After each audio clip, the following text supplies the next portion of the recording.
When everything fails, we are adamant about rescuing. When there is an injury, we put a bandage over the affected area.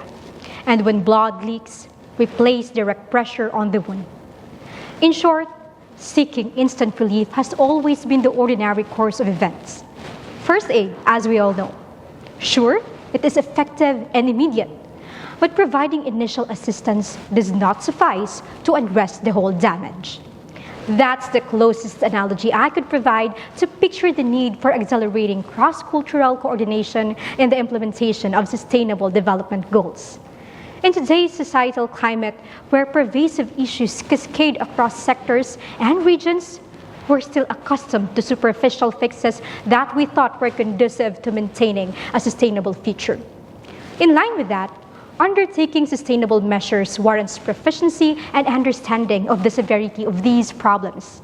Essentially, the more educated a population is, the greater their capacity to recognize their social realities and engage in proactive movements.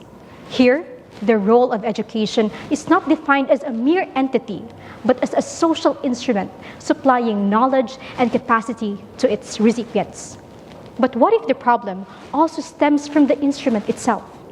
Such is the case across ASEAN countries where the quality of education has deteriorated due to COVID-19 related impacts, leaving 152 million children across the region to suffer learning loss in 2022. Although exacerbated by the pandemic, it is worthy to note that this crisis has long been attributed to a combination of factors, including widespread poverty, poor teacher training, socioeconomic disparities, and issues in the educational system's implementation. Imagine the impacts of these gaps, especially in far-flung areas where the resources are out of reach. That is how the essence of sustainability becomes pertinent, taking its first steps in investing in the intangible assets of learners. Accordingly, recognizing the need for a sound policy framework and investment, governments, in partnership with relevant key stakeholders such as the ASEAN, play an important role in this roadmap. In this regard, an articulated blueprint in consonance with specific adaptation needs is integral to addressing the issues outlined in the preceding matter. These can include financial, human, and technological resources, which can be achieved by establishing a central pool of funds sourced from governments, international organizations, private sectors, and other partners.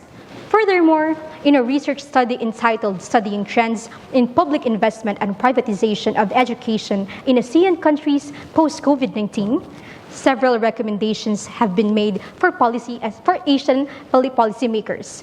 And these are: first, increasing public investment on education; second, ensuring fair allocation of resources; and third, standardization of education data reporting.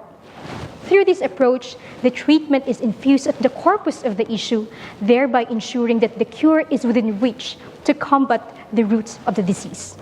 A salient result then of the development of learners' foundational skills such as literacy, numeracy, and critical thinking is guaranteed, which in effect will allow them to develop the necessary potential caliber to become competent, job-ready, and responsible citizens who will contribute effectively to nation building and economic development.